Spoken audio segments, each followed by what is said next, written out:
Hello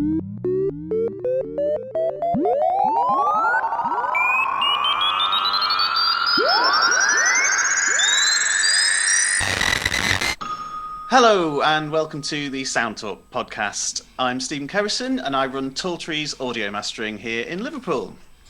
Hello, I'm also from Liverpool. I'm also called Stephen and I'm from What Studio? Sound Talk is a podcast where each episode we, the Stephens, as we've probably regretfully dubbed ourselves, will be chatting to a special guest who we respect and admire about their journey into audio, their approach and working practices and all things to do with sound. Today's guest is Annie Gardiner.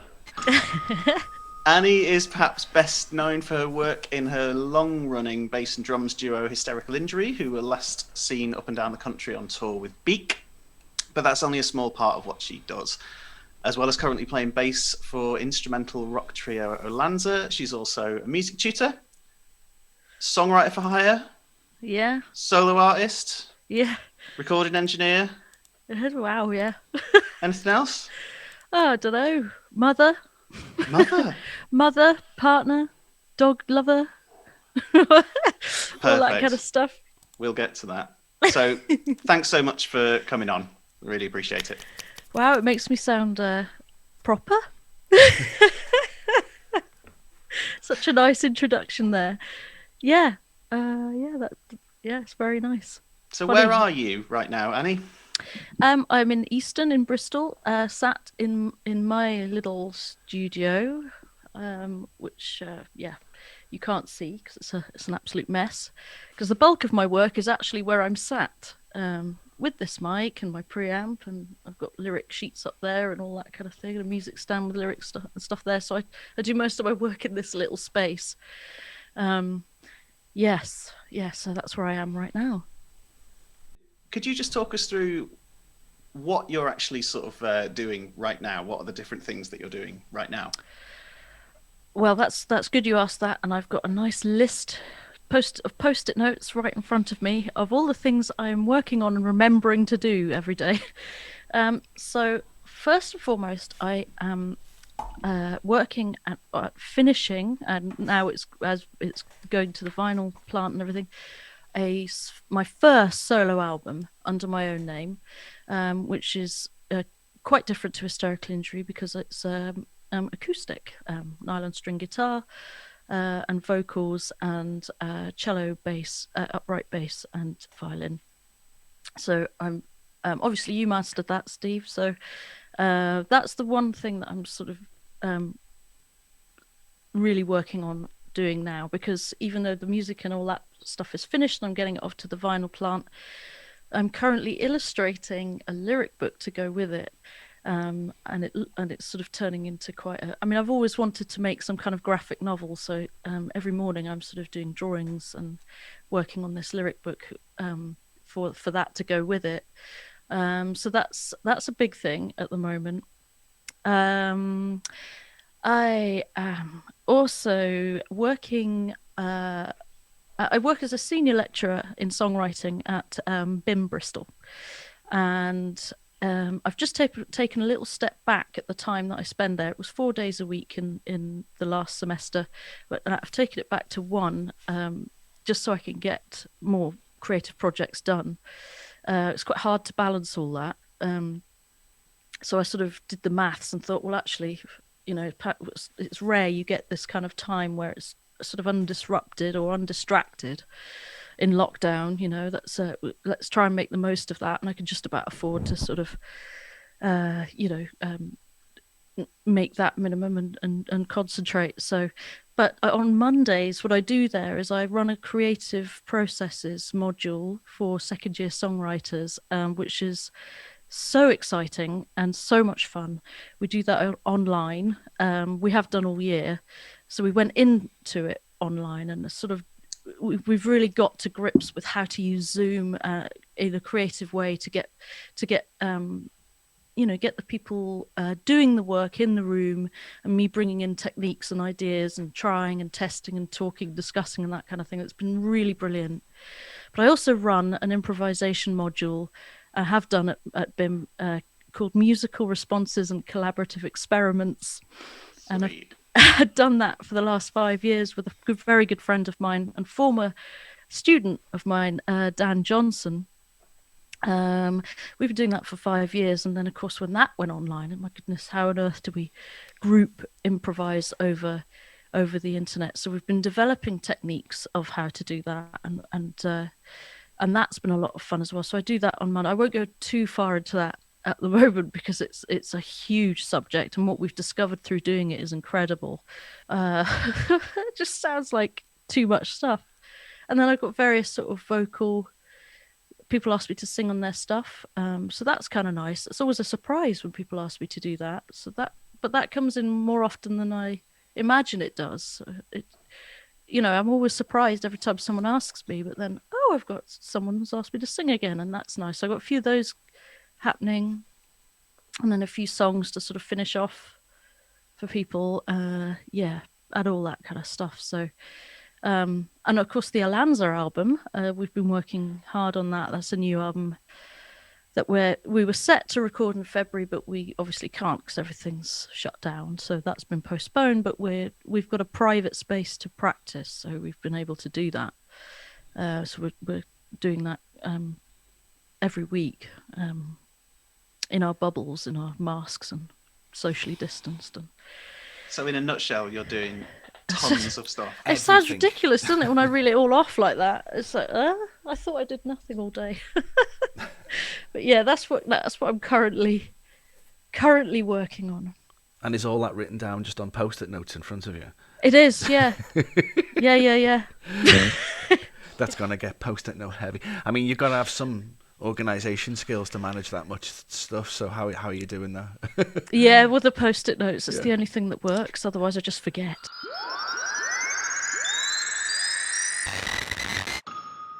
I've been snooping on your website and I saw that you've recorded in some really, really awesome studios in Bristol, and I noticed that you've even recorded with people like Jim Barr, the chap from the band Get the Blessing, etc. Could you talk a little about some of those studios, perhaps? Oh gosh, yeah.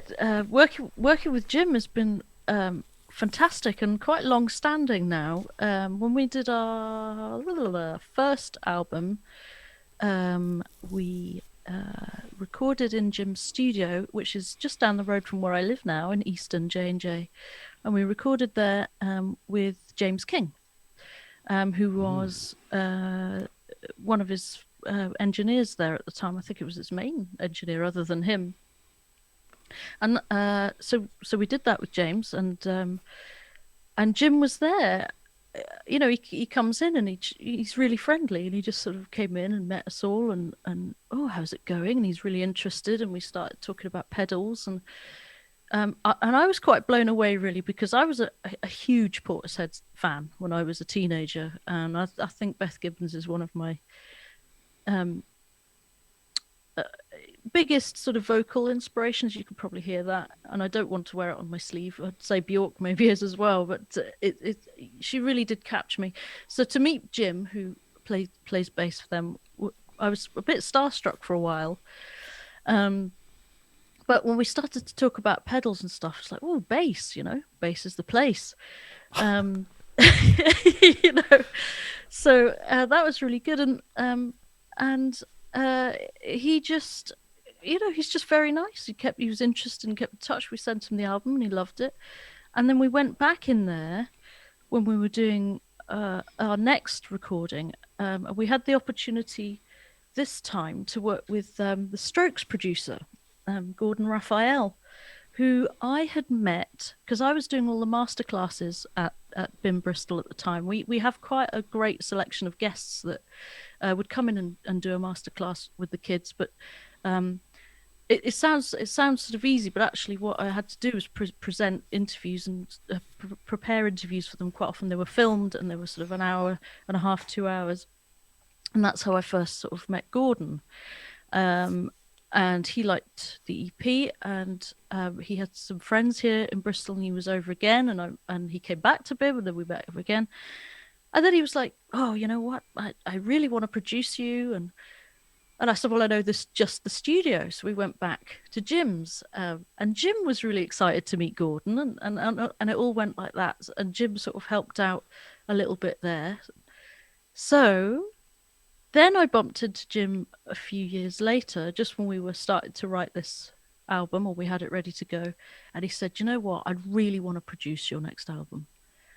And I said, well, absolutely. And then that's what we did. We did a series of, I think it was 4-day or 2-day sessions. Something like that. We just went in, recorded, because we were writing them at the same time. So we'd write 4, then go in and record them. We'd write 4, go and record them. Write 4, go and record them. We chose the best, and then Jim and I mixed that together.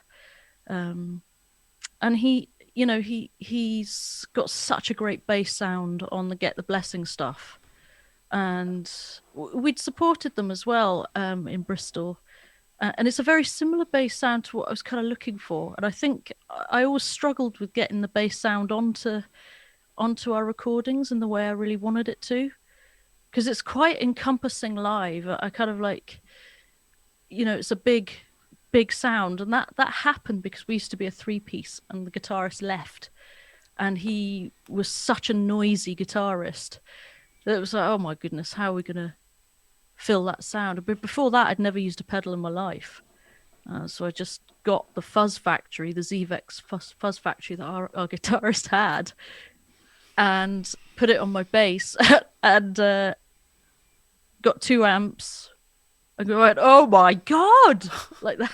And I just thought, yeah, that's a winner, because I don't know what this pedal's doing. And that was part of it, that errant sound, that uncontrollable kind of was so exhilarating. What amp were you using? What amp were you driving a bass through a Fuzz Factory with? I just feel really sorry for it. I know. Well, actually, I was extremely lucky to inherit from my dad a old 1969 Ampeg Gemini Twin combo. Wow. Which is also completely errant. It's only 65 watts, and if I turn it up more than 2, forget it. And it's like that in any venue I've played. It's nuts. It's a beautiful thing. It's just there. I can see it. Hello, amp. Yeah, it's a wonderful thing. I was going to say, did Jim record your new record? The solo record that you were mentioning earlier? No, my new solo record, I recorded that myself. And the cellos, upright bass and violin were all recorded in the remote spaces of the players. And they just sent it in, and I put it together here. Yeah. That's incredible. I mean, having heard that record, it really sounds really like, I think I used the word homespun, and I didn't mean that in like it sounds crap. I mean, it sounds really kind of it sounds like you're sitting in a really cozy living room all playing it together. Oh, that's lovely. That's lovely to hear, because I think I was definitely aiming for that. Definitely aiming for that sound, that folky. Well, I mean, one of the albums that really inspired me in 2019 was the Lankum album. I don't know if you've heard that Irish band. Oh gosh, a lot of the songs on that album are Irish traditional folk songs, but they've got 1 or 2 of their own, and it's just it's folk music, but it's heavy and it's dark, and they've got the dirt in there, and I just thought, woof. That's for me. That's folk that hits me in the heart. You don't have to be loud and ridiculous like Hysterical Injury to get to that weight and that emotional heaviness, and that's really what I wanted to achieve with the new album. Was that sort of dirt and the dirtiness and the beauty of what acoustic instruments can do. Yeah, I recorded that one here. And have you always done your own demos at home?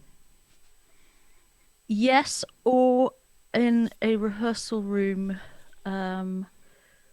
with my brother, always on phone recordings. My brother used to have in his living room. He had the electric kit set up, and I mean, most of the hysterical injury practices you won't believe were done on headphones, and all the writing. Sometimes you know. have to do that, don't you? Yeah. So Playing to, for playing to clicks. no, we never played to clicks. No, but we'd just have Logic. We'd have Logic on a laptop. Tom would have his electric kit going in there. I just have my bass going into and the vocal going into the interface through my pedal board, and I'd have to do a bit of metering, and actually would cut out the ZVEX on that loop because it would just kill the interface. But got the rest of it in because I had a big muff as well, because I had the things going to two amplifiers, had one signal chain going to one, and then the ZVEX had its own amp. I knew that the distortion bits where that would come in and out, but yeah, that was all of our stuff pretty much was written that way on headphones quietly in a room in Bristol, in a living room. Yeah, It's the so most beauty of of it's electric always drums demoed. as well, I suppose. It cuts out all the hell of mics on in rooms and things like that. Well, one of the things I did notice was how much more work we could get done when the volume was right down. It takes a long time to realise, doesn't it? I'm a drummer, so unfortunately, drummers sit round just hitting things and getting in the way. And thankfully, I do other things. But if I'm on the kit, I just want to play. And if you've got a drummer in the room, they probably want to play. Yeah, of course. And of there's course. something about being able to actually turn down a drum kit which is remarkably useful. Oh yeah, and actually, the stuff we did with Gordon, and the stuff we did on our last album, Life, Death, Life, that we wrote all of that with the volume down. And the fatigue was much less. We could go for longer. We could routine things. We could go over and over and over things intricately, part writing and all that sort of thing. It was much, much easier. And we sort of wondered why on earth we had never done that before. It's very difficult to concentrate on detail when you're playing like gig levels. It's just I've found that an old band of mine used to like practicing to a click track, which we practice. You do the rehearsals to a click track, and then after however many goes, we take the click track off so that we kind of at least knew where we were. But we hadn't cottoned on to the fact that you could do that quietly. So we just had a click track going through the PA, super like louder than the band, so we could all hear it. Metal bands love doing that, yeah. It's just, it's horrible. There's always a metal band somewhere next door doing it, isn't there? Someone Yeah. practicing the double kick or something, yeah. Yeah. Breaks PAs as well, that little noise. So when you are, do you relate like songwriting as a connecting thing to say your production? Are they always in tandem? Yeah, that's a really good question, and I think certainly when I started to build and learn about how to record myself demoing, I suppose that's how it would start off. When I started to sort of do that myself, the things started to intermingle, and I was certainly looking for sound. Definitely inspires me, put it like that. It definitely inspires me. I can hear a sound and I just want to write. Are we talking And I like think- flick through a preset type vibe of sound, or things you're hearing organically in the world, or? Well, all of the above, Yeah. and I've got endless clips of things I found on walks, that have just made me go, oh, that reminds me of something that's turned into a sample or something. Or, for example, the solo album I'm just about to release, that I was obsessed with the vocal sound, the vocal aesthetic on that second Mazzy Star record. And so I wanted to sort of recreate that so I just sort of picked up the acoustic guitar, smacked on a load of reverb, just Space Designer in Logic. What a guy. Or girl. Yeah, very useful.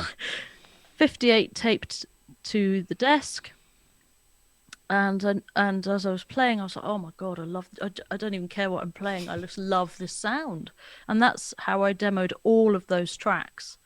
Absolutely covered in. I tried to A get the 58 reverb in just sellotaped like. just to the table top. Did you say? Yeah, yeah, because I couldn't. See, I'm also lazy. But that solves it. All vibrations have gone. That's great. I'm also like, if I'm in the, I can't be bothered. I can't be bothered to sort of like get anything too, because I'm trying to catch that flame, if you like, the flame. So quickly onto the desk. That I tried to get the reverb as much as I could near to that reverb that was on the album, and I just started playing, and because of that sound, all of these songs sort of emerged, and I was just like, oh, I love this sound. So yeah, I mean, so that was a really close link to sound production and songwriting, definitely in that instance. And I think when I started to, I kind of see my life in two parts at the moment: pre-baby, post-baby. What makes you Of think course, that? my baby is nearly 18 years old, so pre-baby, I had actually quite a lot of work experience in studios. But then baby and all that came with it, it was quite a few years where I was just a bit lost, and also not confident to sort of maybe get work in studios and things. So just sort of worked with what I had at home, which was a cassette 4-track, and then getting Logic on a computer and started to slowly, but all these things took time and kind of collecting bits from here and there. So yeah, the sort of writing of the music was definitely synonymous with me demoing at home. Trying and failing and trying and failing and trying to make not so great equipment work well, and I think there's a real value in that now, because now I have some good pieces of equipment. It's so much easier with great equipment, but also I have, I guess, that depth of knowledge of being able to apply stuff more easily maybe than if I'd started out that way and had that expectation that I can only do this if I've got this great equipment. But actually, Without a doubt, I think you'll always, like, having limitations forces you to think creatively. yeah, And I think it's one thing that I think is kind of it's a negative side to everything just being completely available at the moment. Like, I mean, mixing and mastering. Like, if you're doing it in the box, everybody's got the same stuff. Like, so, it's whether you know how to use it is a different matter, but everyone's got the same stuff. And I think if you're coming in as a beginner and you're like, right, well, I've got the entire Sound Toys bundle, and I've got the entire FabFilter suite, and I've got Ableton, and I've got Logic. It's surely overwhelming. I mean, absolutely, yeah. Where there's so much value about just learning how to put a mic in a room, and my sort of aim was always very simple. Can I hear it? Is the thing on? Yeah. Is it green or red? And trying not to go for any particular style or anything. Can I hear it? Can I hear it next to that sound? Can I hear it next to that sound? Well, yeah, all go then. Is it clear? Is it loud? Is it peaking? No, fine. Would you class like the self constraints a thing that you do? Because say for instance the sound designer there, I mean the length of that was potentially influencing the length of your space in your music immediately, and as you say, it influences one particular way, but it may influence many others as well. Do you think that's something that you often impose to yourself, or prefer to build from, perhaps? Yeah, probably limitations is something I go on about. I'm a big believer in using what's around you, and I often, when the students go, well, I can't do this because I can't do that because I don't have this, and I just sit there and I glaze over and go, you don't need anything. You've got everything you need in yourself. Come on. So I'm a big believer in working with what you've got, and then what does that sound like? What does that sound like? Let's find out. It does. So I think sound designer has endless possibilities, and and just like in the very early days of the 4-track cassette, just panning something hard left and hard right gave an incredible feeling in your headphones. And the minute you double track things on a tape, wow, that's another world. It's just, yeah, I love that idea of a world you can create in sound.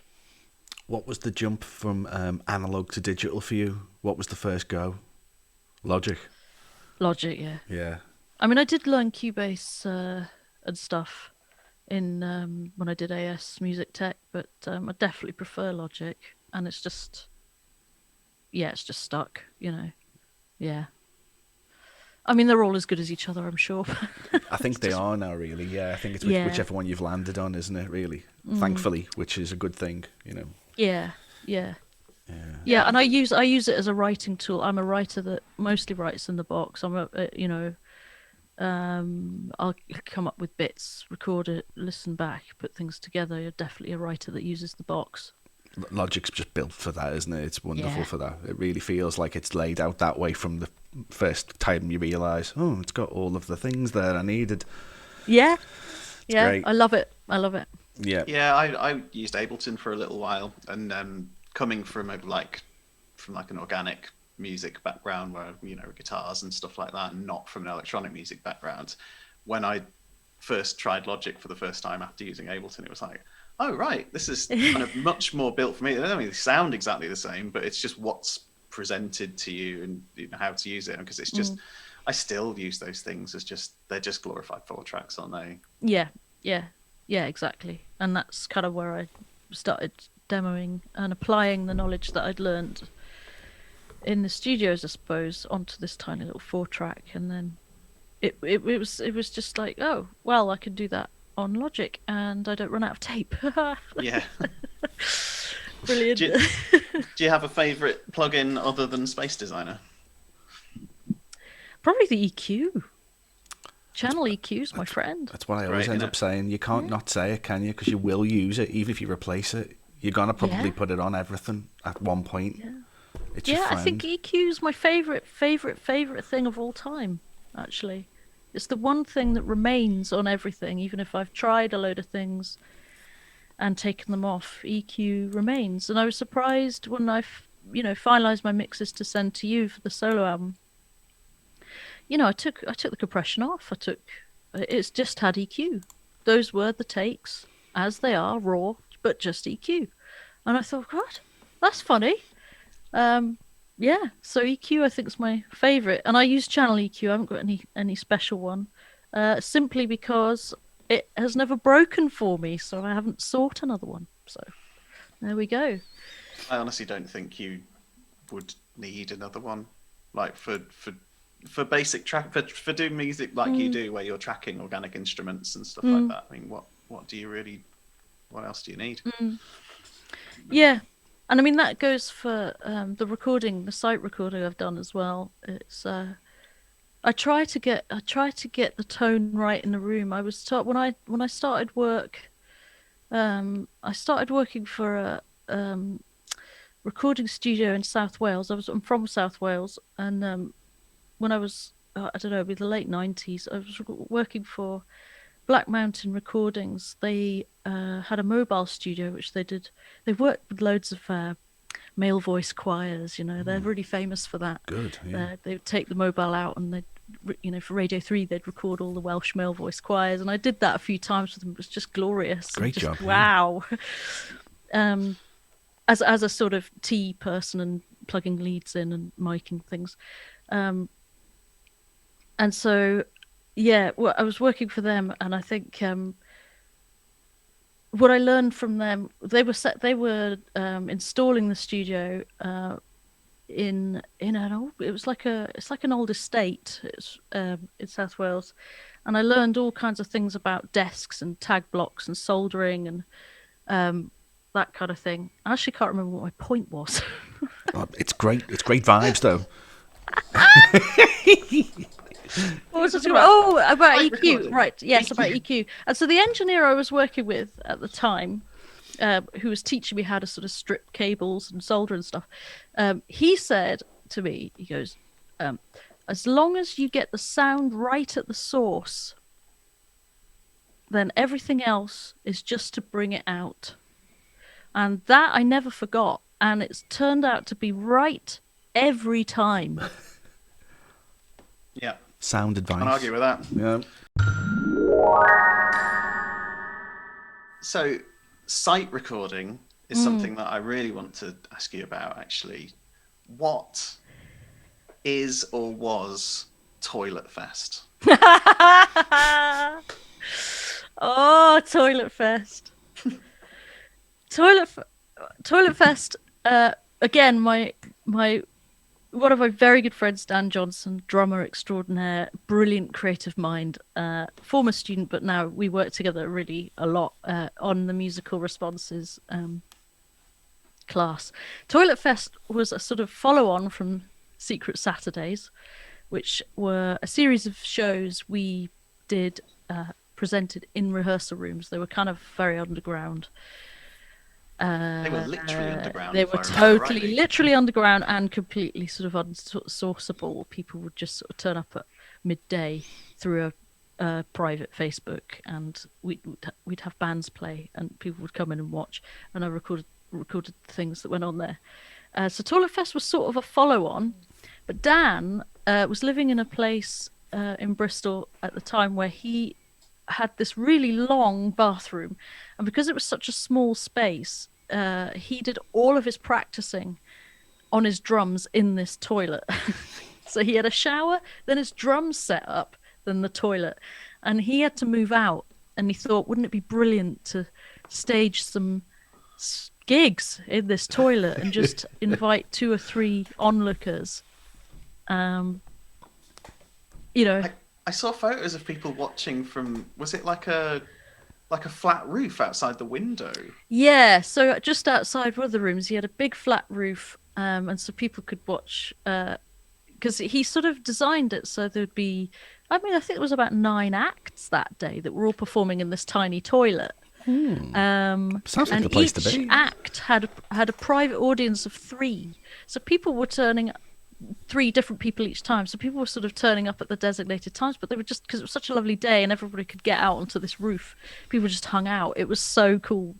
But and I recorded that on a 4-track with 2 SM58s kind of dangling as close, kind of dangling wherever I could kind of tape them, really, because there was hardly any room in there. And actually, we've got that for a release. That's another release we'll be getting out this year. It was so much fun. And is that that kind of why not? Who ended up playing? We had Deej from Thought Forms with Sarah on visuals. They were called Rainbow Yawn. We had Tremolo Ghosts. Dan did a 3-drummer improv thing with Kit McKenzie and Lowerton. Who else did we have? We had Harpoon did a sort of electronic set on the floor. DM Withers did a collaboration with a couple of people. I think it was with Aaron and someone from the Liquid Library Collective. There was quite a few people on that day. There was just sounds Robert amazing. Ridley Shackleton did an absolute blinder as well. It was really good. Yeah, it was brilliant. We did a Toilet Fest 2 actually a few weeks later as well, because it was so much fun. Oh, gone are the days. Oh. Lament. You mentioned Put Out. Is that on your label? Is that you have a label? Am I right to say that? Is it called Crystal I do. Fuzz? I mean, it's a label, but it's mainly to put my own stuff out on. It's not really a sort of active kind of Yeah. thing. But yes, Crystal Fuzz Records. I put all my stuff out on that, and I'll put Toilet Fest out on that. We've got the tapes. We just got to get the zine together, and then we can put that out. Nice. Very nice. Going back to Secret Saturdays, 'cause obviously I was involved in one of those, and I didn't actually go to any of the others. That's like a proper That's a terrible local musicians thing to do, isn't it? Where you just go to the one you do. Like, who else played those? Because you had like bands in there, didn't you? Like full-on bands. We did. We had Memory of Elephants in there. Did an absolute sweaty blinder in there. It was absolutely fantastic, which I've still got ready to go out at some point. I just have to talk to them about it. MXLX did a completely ridiculous total noise jam with a guitar on its back and a cymbal. So he was just kind of playing it with the cymbal, but the noise was glorious. And he just did the sort of 20 minutes of like, and the only in the way he can. Run Logan Run did a shot in there. That was awesome. Was that when Dan was playing with them? Yeah, yes, that was early. Run Logan Run, really. Yeah, it was fantastic. Oh, Andy's saxophone playing, it's breathtaking. I'm not sure who else we had in there. Oh, well, Hysterical Injury did one, of course, as well. That was one of my favorite ones, I think. So how were you recording them? Was that a bit more traditional? That just wasn't a couple of mics up, was it? That was a bit more decent, or was it? Well, depending on what we had, it would either be DIs and mics, or I mean, I go with the Glyn Johns thing a lot. Like, I always think in 3s or 5s. So the Glyn Johns drum miking technique has served me well for so long. So I kind of like would think of that in terms of just a room space. So the condenser mic would take up the room sound, and I'd find a sweet spot for that, and then maybe get some close mics in on some other things for detail. But the condenser I used was the Sontronics Helios, which has just been a fantastic mic. It's kind of like a cut down version of a Neumann, but it's such a great workhorse. It works on drums, it works on bass, guitars, vocals. So that mic in the room would just get most of the presence, and then a couple of mics then, usually 58s for detail, or the Elisa's floor kick drum mic. The Sontronic stuff is glorious, absolutely. Yeah, I've got an Apollo, and that's brilliant on bass amps as well. Just a really unusual, slightly different character to everything else. It's great. Yeah, so often that would be my choice, and I did have I've got a drum mic kit of Elisa's drum mics, so often I'd have that with me just in case I needed any extra stuff. So if I needed close mic snares or stuff like that, I'd put a couple of those. And at the time, I would have been using a Focusrite Sapphire, which I bought secondhand off a friend at BIM. It was just easier to carry around than the Elisa's Firewire mix thing I had. I think that's what it's called. The IO 26 or whatever it was. I had yeah. That was good as well. Great thing. It was great. It was a great thing. The drivers just drop. I really loved it. Yeah, I loved it. It was brilliant. ADATs as well. Yeah. So things like that. And yeah, I mean, it was definitely not expensive gear, but I just knew how it worked to get a clear sound from every signal, and then I could kind of build a picture afterwards.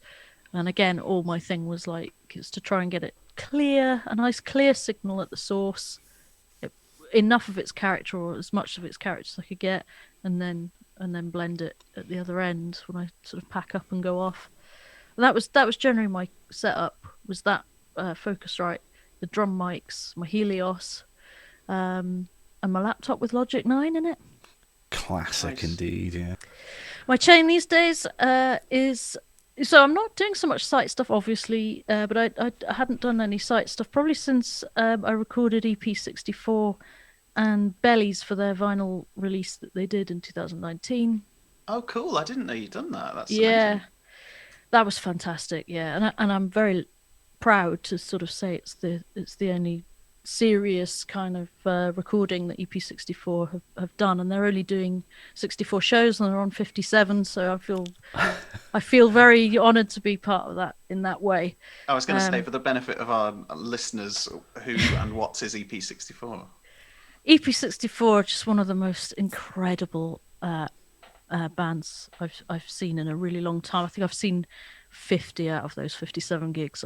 They improvise live. Dali de St. Paul, it's her band, and she plays mainly with Dan Johnson on drums, but various other drums like Jesse Webb from Big Naturals, and they've collaborated with Ben Vince, Ossia, Silver Waves, and basically they do between 30 and 45-minute sets, completely improvised, and it's just a spectacular. They are brilliant improvisers. It's spectacular, incredible energy, and the band is called Ephemeral Project EP64. Came to Dali in a dream, where she was going to form this improvisational band that were going to do 64 gigs and then disappear. And so they're on 57 right now. I can't pick up that concept. They'd be finished by now. They would be finished by now, and in fact, one of the last shows I went to was a show that they did in the police station in Bristol, and it was just with Ben Vince, unreal. You know, it was like proper rave days of the 90s. It was fantastic. Anyway, but my signal chain now, as I'm mostly static, is this mic into Universal Audio Solo 610, into Fireface interface RME, into Logic X. That's a lovely process. 57 SM7, sorry, there is that, yeah. 7B, yeah. 7B, very pleasant indeed. Yeah. And is that the whole of that? So you've been doing the cellos and things like that? I did do some cellos on that album, but my friend who, I'm not a very good cello player, so I'd written quite a few cello bits and tried to sort of do it myself. And even though the sound was all right, the playing was absolutely awful. So I was working with a friend, Drew Morgan, who is a composer. He composed Halo 4, the game, the music for that. Oh, cool. And works with Neil Davidge a lot on TV stuff, and he's an absolutely fantastic composer, producer, and friend, really good friend. And I asked him if he would like to do the cellos and the arrangements and play them, and he did from his studio, which is just like 2 streets away. Yeah, I guess because you mentioned you're really close to J&J. I mean, I guess it's kind of that area of Bristol has got. I mean, there's so much creative stuff going on, isn't there? I guess in that square mile. Yeah, I love it here. It's really nice, and it was funny to be working with Drew like that, but not being able to see him, even though he was a few streets away. You know, like shouting directions out the window. Yeah, love it, Drew. It's a B flat. Yeah. But he just recorded it in his space and then just sent the bounces out. And then Billy Fuller, Beak's one of the Beak guys, he did the upright bass on 4 of the tracks in his place in Bristol, or just outside Bristol. And Joe Kelly, who lived on the same road as me, they did 2 of the upright bass things. It's incredibly coherent sounding record, considering that I didn't realise how sort of fractured the recording and stuff had been. It's really coherent sounding thing. It's great. What's it called? It's called Bloodletting. There you go, a bit of a plug there. Yeah. When's it out? I'm hoping for a spring release. So as soon as I got test pressings and all that back, I'll be able to be a bit firmer with the date. What's your role working with the Penelopes? I mean, I must admit it's a part of your work that I don't really know much about at all. Yeah, it's an interesting one. Well, I'm a songwriter with them. Basically, I do the lyrics and the melodies, and it's sort of track and hook vibe. So they'll produce a track and they'll go, Annie, can you try this? And I'll give them a melody and some lyrics, and then it'll go back and forth like that. And I think because they're French speaking and they're even though their English is fantastic, I think they need, an English person to sort of make the lyrics for them. And we've just been working for a very long time together now, probably since 2012. I started out playing bass for them live and singing for them live. Oh, I was going to ask how the collaboration came about. Yeah. Yeah, I was singing. Well, I was actually hired in. So we met. Well, it's a long story. Injury were playing the 10-year anniversary of Ladyfest in London at the Garage. And we met another performer there called She Makes War, Laura Kidd, and she really liked us. And she was working with the Penelopes, but she couldn't keep up all of the session work she was doing, so she recommended me and my brother on the drums. So we got to know them, and so I was sort of depping really for her at the time, but there was quite a lot of things she couldn't do, so I ended up doing more and more, and then we all fell out, and it was terrible. But I stayed with them, so Bands, eh? bands. That again, eh? But the Penelopes and I have stayed together, and I stopped sort of doing the live stuff with them sort of 2017. I think the last gig I did with them was at Razzmatazz in Barcelona. It was amazing. It was so amazing. But since all that time, we've been writing together. So yeah, all of their sort of most recent releases are stuff I've written or done vocal arrangements for or ghost sung for, that kind of thing. Yeah, we've got some really exciting things coming up. Hopefully we'll be out this year as well. And Amazing. that's an ongoing job. I mean, I would talk to them every day. I'm always doing something with them. That's amazing. Like what an excellent kind of. Yeah, I don't know when you sleep, Annie, to be honest. Yeah, it sounds amazing, doesn't it? It's like, honestly, I spend my time going, I don't do anything. I think the I'm busiest not doing enough. the busiest people do. I think it's a really I think it's a common thing to just go, like constantly feel like you're not achieving as much as you should. Yeah, not being productive enough, or Yeah. it's weird, isn't it? It's weird. Until It is someone weird, makes and you it's list it in totally unnecessary. a podcast, and someone makes you talk about it for an hour, and then you realise there's quite a lot actually. Yeah, exactly. Yeah. It's brilliant. Thanks so much, Annie, for chatting to us about it, because it's Oh, it's a yeah, it's pleasure. been really, really fascinating, and yeah, amazing. And yeah, I can't wait for people to hear your album, because I've been in the privileged position to be able to listen to it many times now, and it is absolutely excellent. Oh, thank you. Well, it's been thank you for having me on. It's brilliant to be able to talk about recording and sound and engineering and all that stuff. It's not something I usually get asked about, so it's really great to talk about it and think about it, and yeah. So thank you. You're very welcome. Thank you ever so much. Cool. Let's Lovely. call it a day. Let's call it a day. Fab. Thanks everyone. I hope you have a lovely tea time. I really Yeah. do. Okay, let's do it. 3, 2, 1. Bye everyone. Bye.